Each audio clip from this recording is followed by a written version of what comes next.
All right, why don't we go ahead and get started here. We're gonna have a demo soon, but I wanted to knock off a couple of quick items before we get to that. Do we have? So we don't have DAF on. But I spoke to him earlier today. Saran, I think maybe we're getting some background noise from you. I'm not sure who it is. So maybe let me start with Kanal. Can you say what, from your point of view, is the blocker right now on moving the Jenkins jobs into GitHub? Um, uh, I think the only blocker is getting all the structure there. So When you say the structure, what do you mean? um, right now, no CI/CD is.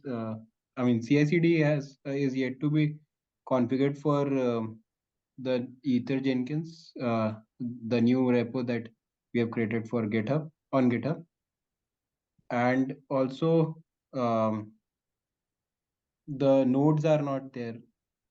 So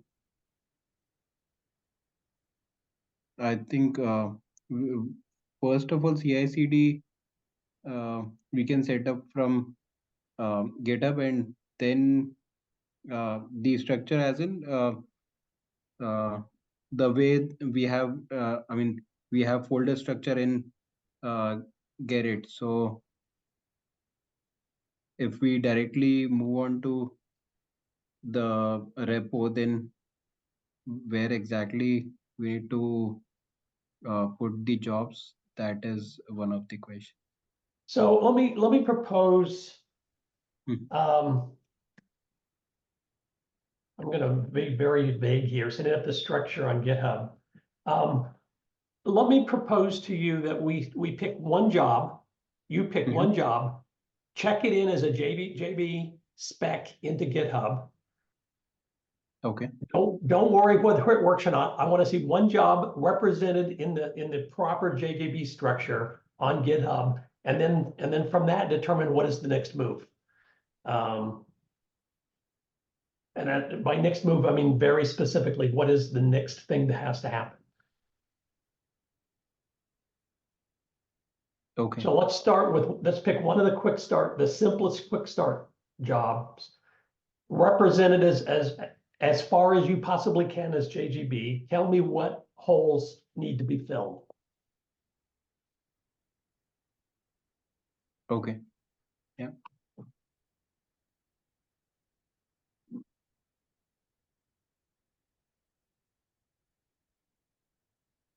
So the blocker here is knowing what the blocker is. And like the first blocker is DAF is trying to reproduce a VM from scratch that will run the jobs. Any job that's running in a VM that already exists seems to work, but whenever he just tries to take a clean slate VM and start up a job, it's not working. So there's some magic that's happened to the VMs to prep them to run the jobs, and he doesn't know what that magic is. So perhaps you do, Kanal.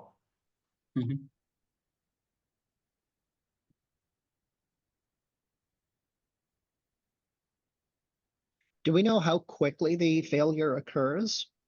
I couldn't tell you the specifics. If you look at Jenkins, you'll see a whole rash of jobs that have been the trial runs, and I haven't looked at them yet. Okay, I'll take a look and see. I may have an idea about Cloud Init not being done, and we start working on the VM already, and that can cause some conflicts. I had that in another CI/CD pipeline for another project, so it's a possible idea.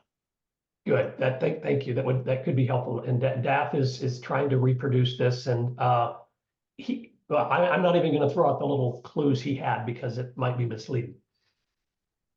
Fair enough. Fair enough. Thanks. Yeah, but I will point him that you maybe have some insight. And Kanal, I would think maybe from your point of view, you would have some insights as well. Yeah. Larry? Yeah, I'll work with DAF on that. Okay. Was there someone else that spoke up there? Can you hear me? Yeah, yeah. Oh, okay, perfect. Sorry, I'm having issues with my audio. Just since I didn't hear basically most of the beginning of the whole conversation, so here what you're trying to do is migrate everything from Jenkins to GitHub Actions. No. We could no? do that, but I'm trying to take a simpler step and just move the Jenkins Mhm. jobs so that the spec for the jobs is in GitHub and that then they're open source and editable, and then they still run on Jenkins. I Okay. understand that an alternative is to turn these into Jenkins. I'm sorry, to turn them into GitHub Actions. The issue here is that they don't just run in Docker containers. We need entire VMs. Mhm. And so you've got to have some connection, to AWS to get this to work. Yeah, no. That's what I was kind of like trying to better understand. First, if you were planning to move from Jenkins to GitHub Actions, and if you were planning to do GitHub Actions, my next question was whether you were planning to use the GitHub runners or you want to deploy your own runners. Yeah, we would need to we'd need to deploy our own. Yeah. Yeah. Okay. But so basically, is make the Jenkins jobs accessible through GitHub, basically, in summary, right? Yeah, exactly. Would it be basically just move the CI management repository from Gerrit to GitHub? Or No, because else? these are all the integration jobs. It's already Okay. the case that most of everyone's still there? Something just weird on me. Still here. Okay, sorry. Yeah, I just we're had here. everybody's picture went away. Oh yeah, it happened to me as well. Now you Yeah, came back. so where were we?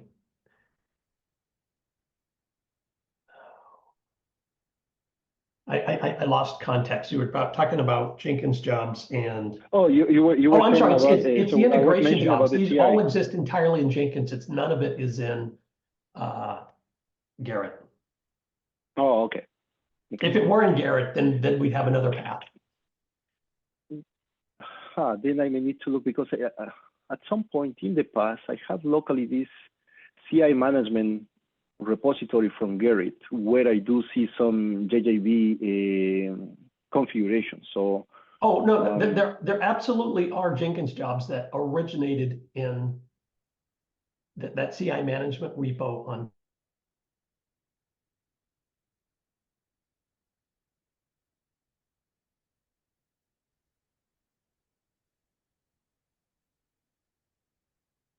Larry?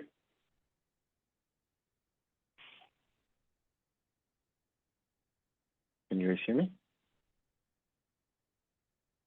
I can hear you. I can't Yeah, hear we can Larry. hear you. Yeah. Yeah, I lost Larry as well. So, okay. I didn't know the issue was on my side. Is that the case? Oh, now we can hear you. Larry, you we dropped lost, out for we a lost second. you.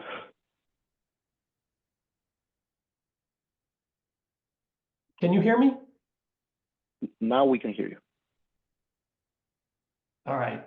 So I don't know what's missing there. Gabriel, what you're getting at is this second bullet. I just wanted to try to get the status because I know you've been implementing GitHub Actions, how far along you've gotten and all of that, and just a second, what is still to do? Yeah, so from the SD core perspective, we basically have migrated everything from Jenkins to GitHub Actions. So not just like a build code or links the code or check license or FOSA, things like that, but also we do the whole publication of pushing images to Docker, creating new tags. Everything is automated through GitHub Actions in the SD core. Beautiful. SD run, the first step is basically completed. First step meaning replacing whatever Jenkins job was being executed now with a GitHub action. And the typical Jenkins job that is executed on the SD-run is some make test or something like that is called. So whatever that make test involves, it is already in GitHub Actions. So, however, like publishing images or creating new tags, things like that, that's something that we haven't touched yet. Because you know, so far just doing this, adding the Pendabot and many more things, there's more than 200 PRs open for the whole ONOS project component organization. Okay. So now there is still one PR open on our side for the SD-run. We are not able to migrate it because the Jenkins job doesn't pass. There is something wrong happening with Jenkins. So basically it doesn't even start the Jenkins job. So there is one PR that is still pending. And for the, yes. And then for the ROC, we have, I think it's 5 PRs open to do something exactly the same that we did for the SD-run. Basically replace everything that the test is doing with Jenkins jobs. With the Jenkins jobs, of course, expanding a little bit more on that. Like, again, FOSA, license check, unit tests, in the case that the repos have that, build the code, build Docker image, that linter as the first kind of like the basic thing. But same as the SD-run for the PR that is open for the SD-run, there is 5 PRs for the SD-run that are open that we cannot merge them because of Jenkins is not actually working. So, and Jenkins is required to be able to merge them. And for both of these, you need DAF's help. Yeah, I have been asking for that help for quite some time now, and he mentioned last time that he's having issues with some plugin version update or something like that. So yeah, we are blocked there. So, but having these 6 PRs merged, go ahead.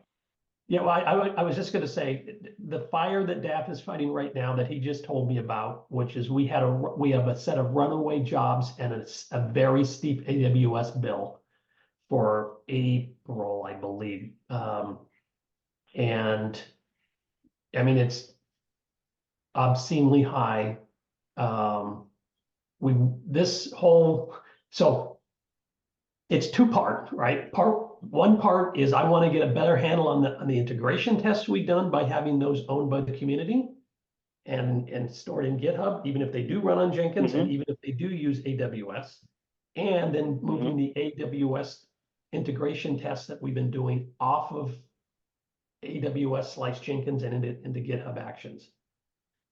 So that's the second half of this. And yeah, we've got one DAF that's got his fingers in multiple things here. But the most immediate fire he's fighting is the runaway jobs that are eating into our AWS bill. Yeah, so basically with this, having merged these 6 PR that we have pending, I think we will be completed of what we were planning to do in the ONOS project at the moment. The next step is the person who is responsible for the SD-run and the person who is responsible for the ROC need to start kind of like merging these different. So after merging these 6 PRs, you know, we have like 200 something PRs open in the ONOS project component. And then the approach that Sean recommended to build down, basically from build tools, there are 3 basic baseline repositories that need to use as a reference point to start kind of like merging the other PRs. So that's basically an coordinated approach, especially for the repositories that are used by both the ROC and the RIC. Need to be do that merging, right? So after that is done, then at some point we can start thinking on how to kind of move the other stuff like publishing images and creating new tags and things like that to get to the same level that we got into the SD core. All right, thank you. And I see Sean is on, and I don't think we have. I can't articulate a specific ask here, but I do believe we're going to need a little bit of Sean's attention. And just to fully scope this out, it would be really good if we can also get the publishing of the Helm charts that get published for rock. The source for that off of Garrett and also into GitHub, which is something that the core has done. So it would be good to do the same thing for rock. Okay, well, if Gabriel can ping me over the next week, that's something I can look into. Thank you. And all right, and I'm going to start an email thread just to try to keep this moving along because we're making good progress, but it seems like we're having trouble getting this across the finish line, and it would be good to do that. Yeah, So again, like in here, the important piece is that those 6 jobs that are pending need to be kind of like the Jenkins needs to be fixed to be able to merge those 6 jobs, and then we will have everything, the baseline to start kind of merging for the responsible for the rig and the rock, start merging those PRs accordingly. good, thank you. Sort of in the same spirit, but on another front, progress is very slow with the Aether website. Bullet 2 here is we're gonna need to build a new permanent site with LF's help, I think. But Michelle, I see you're on. We need to finalize that and make it so. Part of this is approval of payment for these things, and so it leaks into what the board has to figure out as opposed to the TST, because we got to spend money. But I did chatting with Daph earlier this morning. He is going to set up an HTTP redirect so that in etherproject.org, instead of sending you to the old ONF site, we'll send you to the temporary site that you've seen, and it'll be, that'll be for a little while until we get the permanent site up. But hopefully we can keep pushing that one along as well.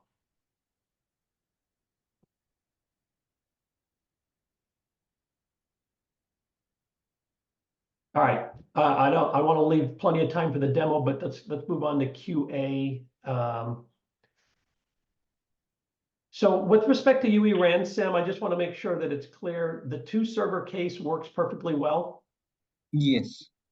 Yeah. And is the 2-server case being successfully tested by Jenkins? Yes. Yes. Larry. All right, thanks.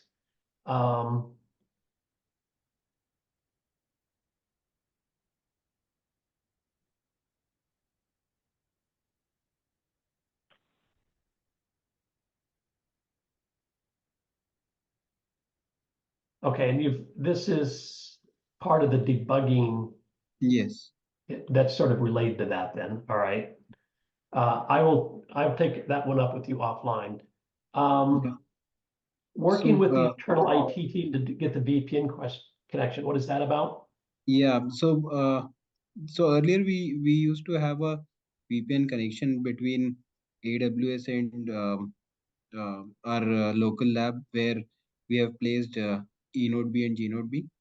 So due to a recent merger, we have a new SOC team um, created in our organization. So they are not aware of this, and due to that, uh, the connection got. I mean, they just stopped that connection, and they are not aware of this VPN connection with AWS. So that is where uh, all the gNodeB and eNodeB jobs have started failing. So now, because of this, our eNodeB and gNodeB job is in stop state. So I have stopped it intentionally just to stop the false alarms that we will get. So I am working with them because the earlier person who have set up this connection, he has the organization, so that's why they are taking some time to reconfigure it.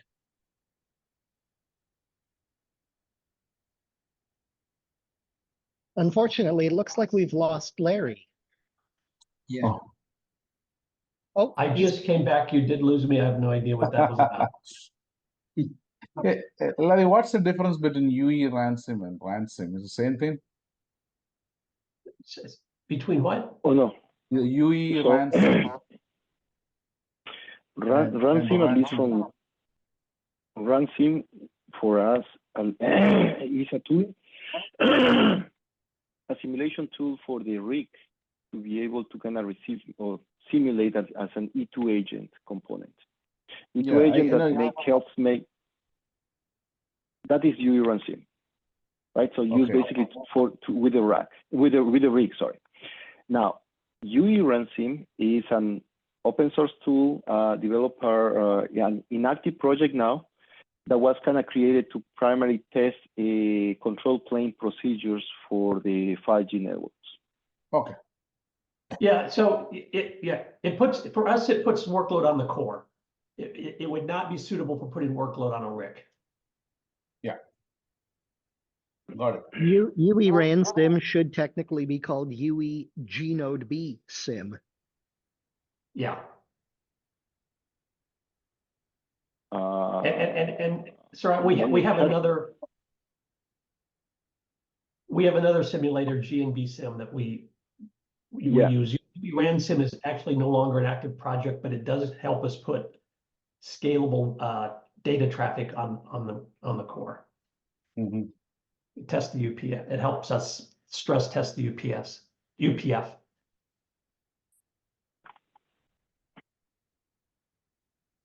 So, Okay, thanks.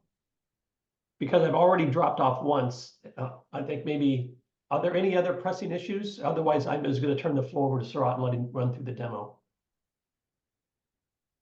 Probably one thing before you move on. I see that you guys took notes for the last TST meeting. So we are planning with Suresh do a presentation of the line rate, the packet testing framework from the UPF for next week. Oh, good. Yeah, if you can kind of give us a spot for next week.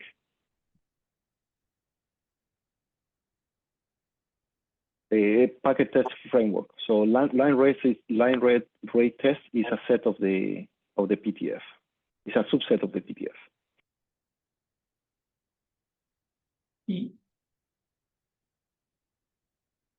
Packet testing framework. Okay, got it. I've got something approximating the right. Saying it, and after next week, I'll know for sure. All right, thanks. That's good to get that on the agenda. All right, so I'm going to stop sharing and let Surat take it forward.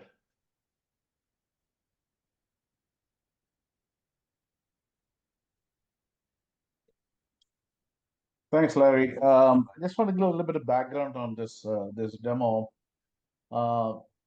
This was presented at the RIG forum, NTIA RIG forum, end of March. NTIA is a government agency which promotes the technology. NTIA stands for National Telecommunication and Information Administration Executive Branch. Giving advisory role to the president. And not to confuse the FCC is directly managed by the Congress. So anyway, they have been promoting wireless technology with the Wireless Innovation Fund and all that. And they wanted to fathom, they want to gauge where the RIC and the application, where they are today. So they invited this proposal, I think end of last year, and about 36 applicants were there. This chose about half of them to be presented, and we happen to be one of them. So theme was that to demonstrate, as I mentioned, the applications into three category: energy saving, traffic steering, and any other killer application. So what we did was we combined traffic steering and energy saving into one demo, and that was what we'll receive as far as I could understand. So just to give just the background. So the way we started is we introduced our Aether project. Started with our classic activities of open sourcing SD Chorus and AMP, which this team is running. And on top of that, we introduced two new initiatives which started last year, Smart 5G, which is a series of proof of concept around RAN core sustainability, energy efficiency. And R-Rail is a collaborative lab environment, virtual and physical, to evaluate the interoperability of applications and the portability across various rig stacks, which is very important for openness. So as you can imagine that R-Rail is a key enabler of Smart 5G because we need an application, a killer application to test this one, and we could cross-pollinate between our sustainability program and this interoperability program, and that's constitute our activities in this space. So let's talk a little bit about R-Rail. R-Rail, it's as I mentioned, it's various stacks where we could test the interoperability and portability of various applications across stacks. So it has got commercial software and also open source from the commercial. So if you look at the structure of this, you need a RAN, a real RAN, or a manifestation or a simulator of that, whether commercial or open source, and then you need a RICS. And what I haven't shown is a SMO to make the diagram less complicated. So essentially, some kind of a representation of real or simulated network and RICS, and the application running of that. So you replicate that across various labs and including a virtual one. And so an open source environment is very important to do rapid experimentation and proof of concept, because the commercial stacks, they follow their own development cycles, and that's probably not very conducive for making rapid progress in the technology. So we do have multiple stacks running in various parts of the world. Of course, one is a virtual lab, and where we have RANSIM as a part of it, and OSC, open source Orange software community stacks, and other stuff there. And they have three physical locations we collaborate with. One is University of Utah Powder Lab, and then we have Juniper, Keysight, IRA, SRS RAN, Benetel, a bunch of real RAN and simulator RAN. In Rutgers, WinLab, New Jersey, they have various open source stacks, and we will be putting SD-RAN stacks also fairly soon. And I'll come to that in a minute when it comes to energy efficiency measurements. And also we have continued collaboration with the I14Y lab in Berlin. We do have open source and commercial stacks. Essentially, we have a simulator, and the rest are pretty much open source stack. So now coming back to the sustainability project, it's, as I mentioned, a series of proof of concepts.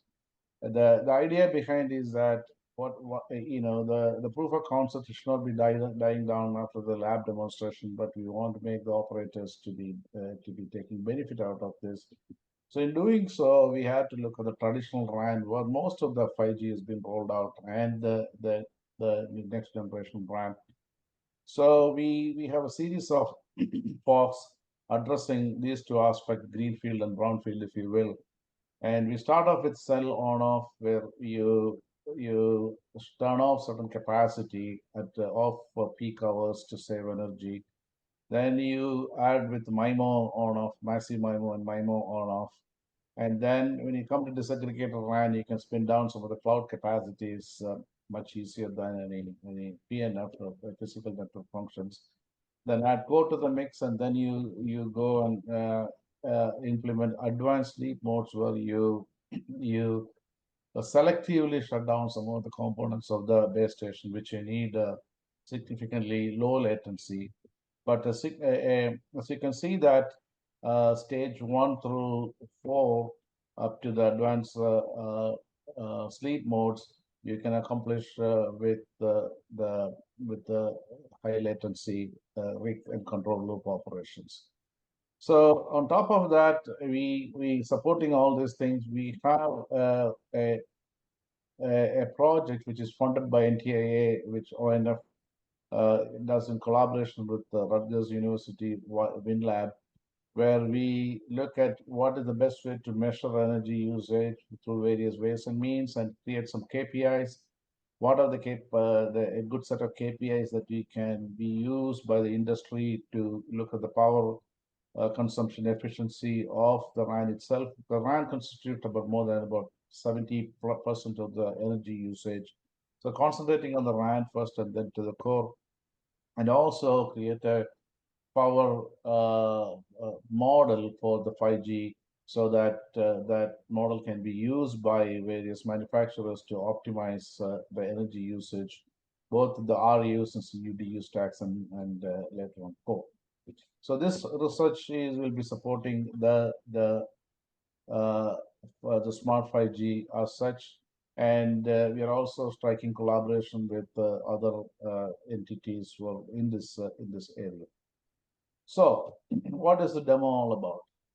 So the demo was all about, and demo was created in this lab, which I showed here in Berlin. In I-14Y labs, we were put together, and there is two ways we could present this to the NTIA forum. One, a recorded video, or we have live, and then we have various categories. We chose, we had the option to do the recorded option. That's what we are going to show. I'm going to show today. So the energy saving in this particular demo, we show one RAP and XAP, and one does the cell on off, as I mentioned before. Based on the load, you can turn off certain cells and then bring it back when the load goes up. And a traffic steering XAPs, where you could move around the traffic to make this process of cell on off much without affecting any performance. You could do with both RAPs, but we chose to do an XAP and RAP to show this particular demo encompass all the interfaces. So this works out to be a better way of doing it. So anyway, so in this case, we are showing all components, key components of in NORAN architecture, near RT rig, non-RT rig, SMO, A1 interface, O1, and E2 interface. And I must mention that we had a bit of a difficulty in I'll come to that in a minute. Who are the players and what are the software components we used? And to jump ahead, we use ransom here, and sorry, we used NearRT rig from SD-WAN and simulator from VIV, and we did have some problem with the ASN1 coding. And I don't know, it's a problem on the VIV side for sure, but we did a similar experiment on the key side. We didn't have any problem. So Alex is one of our team members is looking into this. But anyway, that's what the star is about, and I'm saying a few minutes because of relevance to this team. So we need to start take a look at it. The RAP and XAP from two different vendors. As I mentioned before, we want to show some interoperability. That's a key of Open RAN. We should be able to mix and match applications and network components and software components, hardware components from various vendors, that this is seamlessly interoperate. So we chose two different vendors, and open source near RT rig, non-RT rig, and SMO, and we use this under the R-Rail umbrella, and a commercial RAN simulator. And when you look at the diagram I showed before, the R-Rail, you should be able to mix and match various open source versus commercial software components. It should not make any difference so long as you build it to the same open standard. So, and we chose a commercial RAN simulator to give a little bit of realistic representation of the RAN. In the previous demo, which we showed, a similar demo we showed in Fuse last year, we used RANSIM, but we just want to go through a little bit of JASI and then have a little bit more real life kind of angle to this. So we chose commercial simulator. And also we want to show a commercial simulator work with the open source stacks. And we also managed to the R app that we use is trained on actual network data from Telecom Italia based on AML models. So the idea here is to get as much realism as possible to a real deployment by using real data to train the AML based R app and also a commercial simulator to get to as close as possible to the real network. So this is how the setup, high level architecture is. So we use the RAN simulator from VRV and the XApp, which is traffic steering XApp from Umido Labs. And the NearRT RIC is the SD-RAN or SD-RAN PRIC from ONF. And the non-RT RIC and the SMO are from Orange Software Community, OSC, it's on the Linux Foundation also. And the cell on-off R app is an AML based, as I mentioned, trained on real network data from Telecom Italia. The way we did was that the data was not enough. What we did was we loaded the same configuration to the RAN simulator VRV. That's one of the main reasons that we chose VRV to be, rather than a open source RAN sim. We loaded the same configuration, created more data, and that was enough for Intel to train the data, and we could get a pretty realistic experience. And everything was put together, not to mention what Tieto they work very hard to put everything together in a relatively short time with holidays in between in November, December timeframe. And it's just put together in the I14Y lab. So the demo is we chose a pretty simple configuration to drive the point home. Consider 3 cells, whether it could be 3 separate cell sites or could be 3 cells in the same sector of a macro site. So cell 1 is a candidate for turn on and off based on the load. Cell 2 and cell 3 we keep it on all the time because it's very important to make sure there's coverage and there is sufficient capacity available to to handle the loads if there is a sudden increase or something like that. So those cover cell 2 and cell 3 we call it coverage cells, and cell 1 is a candidate to be turned on off based on the traffic to save energy.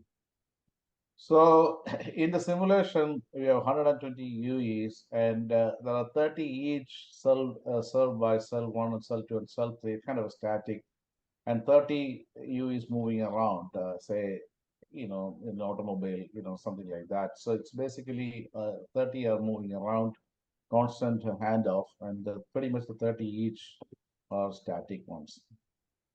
So look at the control loops. So this is important. So if you look at this, the manifestation of the network is a RAN simulator by VRV,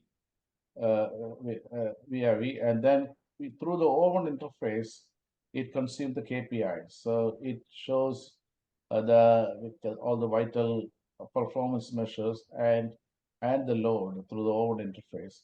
When the load goes down, then you give a command. This RAP will use a command to the traffic steering XApp here to vacate the cell 1 UEs because the load is really going down. There's enough capacity on cell 2 and cell 3. That information is available through O1. So this A1 is a policy interface. So you institute a policy to move the UEs from cell 1 to cell 2 and 3. So then you see the cell 1 usage is going to 0. Then through the O1 interface, the right-hand side control loop is shut down or put in the practice, what you don't shut out the cell completely. You shut down the power amplifier, which is the biggest energy hog. So we call it put the cell to sleep rather than shutting it down. So then what happens that you keep monitoring, then suddenly the load, at some point the load goes up on the remaining cells which are serving, which is 2 and 3. Then you need the help of the capacity cell to serve the load. Then through this control loop, it turns on the cell number 1 and then issue the policy to do the load balancing. That way, the two inner loops, two loops, one inner loop to do the load balancing and vacating the use, and the outer loop is monitoring and cell on off. So you can see all interfaces are involved, A1, E2, and O1, and near-RT-RIC, non-RT-RIC, XApps, and RApps. So it's pretty much the full deck of key RAM components. So this is the demo, and this is what the interface you're seeing is a VRV interface. So you will see the three UEs, 30 each, probably not be seeing 30. Some overlap may be there. And this dotted line shows where they are attached to. So there are a couple of graphs tables you need to keep attention to. So one is, so this one, by the way, this cell, see, this one is the left-hand side is the cell 1, and these two cell 2 and 3. This is the one going to get shut down and woken up. So this is the power usage, typical representative numbers. So let me play this video. So this shows the coverage, the significant coverage overlap. Otherwise, this load sharing and traffic balancing and then shell setup won't work. So this shows that sufficient coverage area. So that's a graph. Oh, sorry.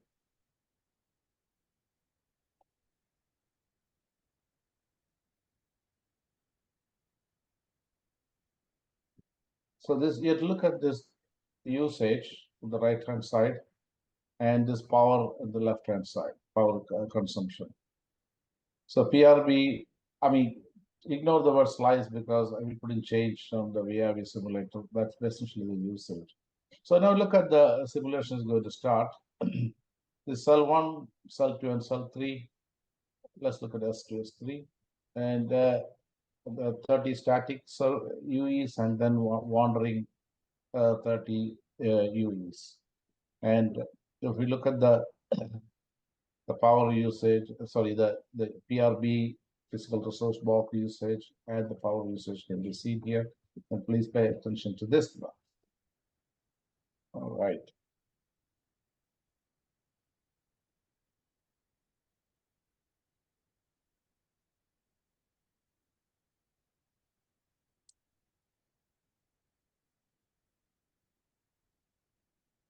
So PRB usage is going to decrease. Stop. Predicted overall usage falls below threshold. So you see the usage going down, and you will see that, hey, this is time to do some action. And energy saving RF is deciding to switch off the cell 1.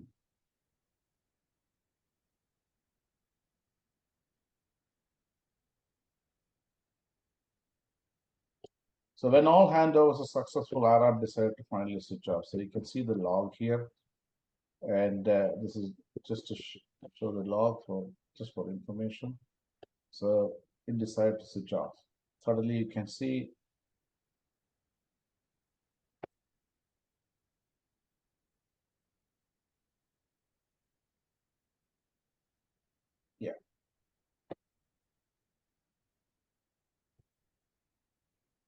then the usage is going to increase.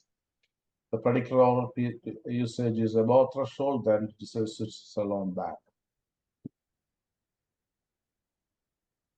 And then the traffic steering application accept redistributed. And the simulation continues for one more cycle, so you can watch once again.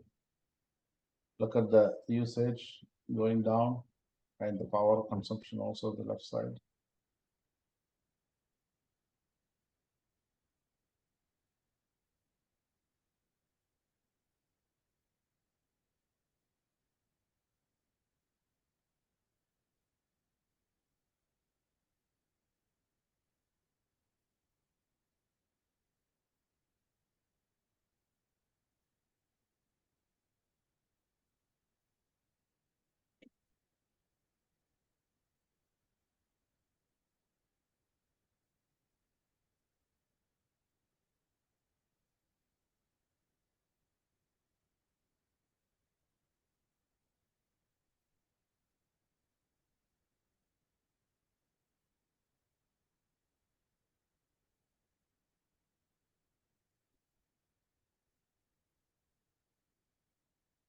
Okay.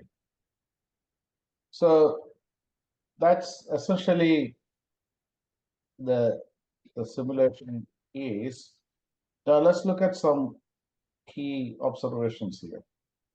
So this, as I mentioned, RAP was developed by Intel, and they tried two models. One is a least square fit, which is another one is a balanced load function. And balanced load function is basically it gives some weights based on it's a weighted least square as opposed to regular least square. So anyway, the key here is that if you look at the real load, you see the green load is what they predicted. That you can choose such a way that you can closely follow, or you can bit overestimate. If you overestimate, your performance is protected, but the room for energy saving is reduced.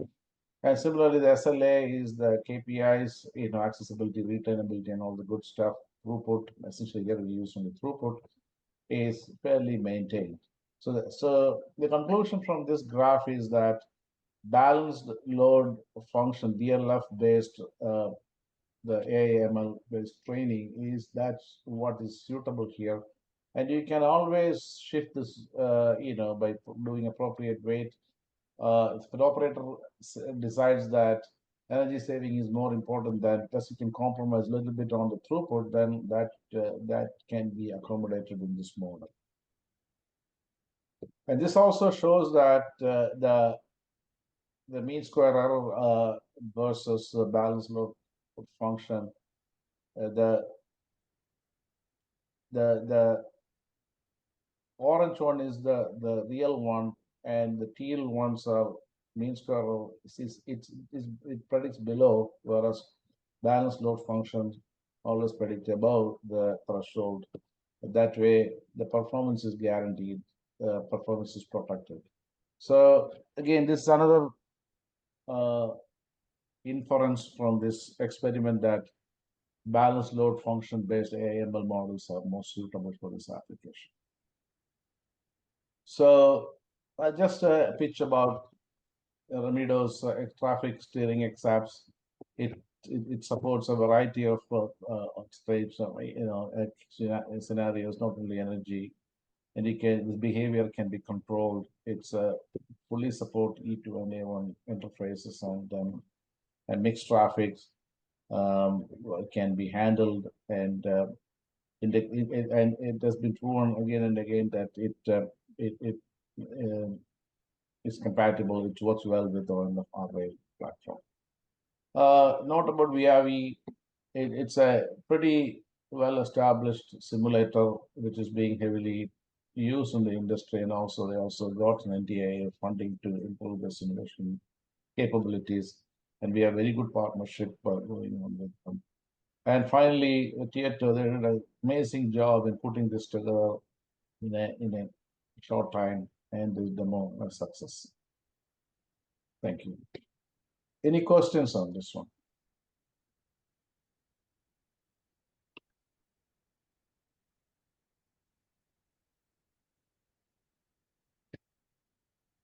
Hello? Any questions? Anyone? Anyone? No, And I if think anybody wants to know more about it, you can please reach out to me and I'll provide you more information, but please ask any questions you do. Mark, did you have something? no, I was just going to, kickstart a conversation by saying I thoroughly enjoyed all of this, specifically with the traffic shaping X app that really was a cool addition to it that I wasn't expecting. So Good. Thank you. Yeah, in the previous demo, we used ClanSim for this. Then we used, this is in Fuse. We used both from XApp and RAP from Intel, and we made a big leap that making two vendors and a commercial simulator. Everything worked pretty much flawlessly, except some snafu here on the ASN1 coding, which I'm not too sure what exactly is. It's a issue with VRV or incompatible to VRV. So, but otherwise, it has been really nicely integrated. It's good to see that the whole concept worked. Yeah, it is. And hopefully this also just gives people a sense of where there's opportunity.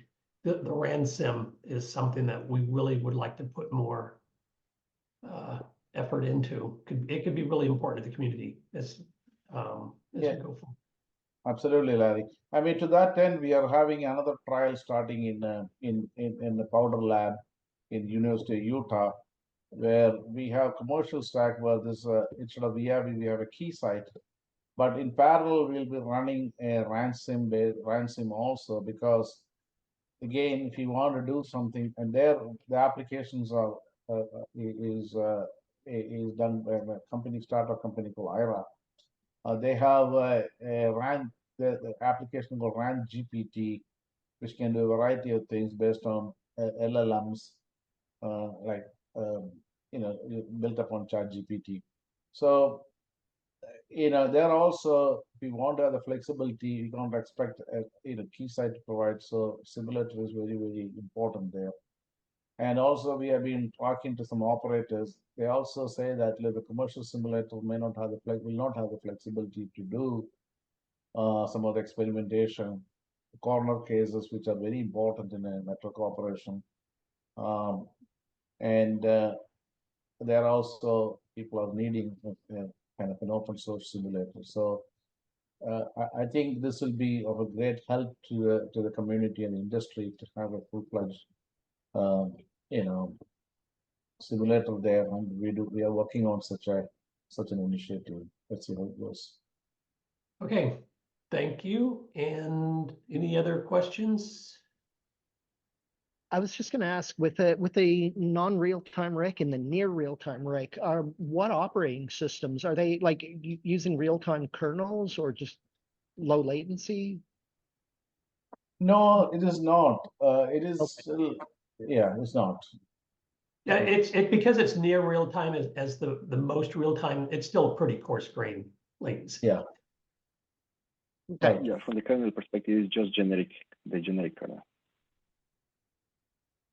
Right. Yeah.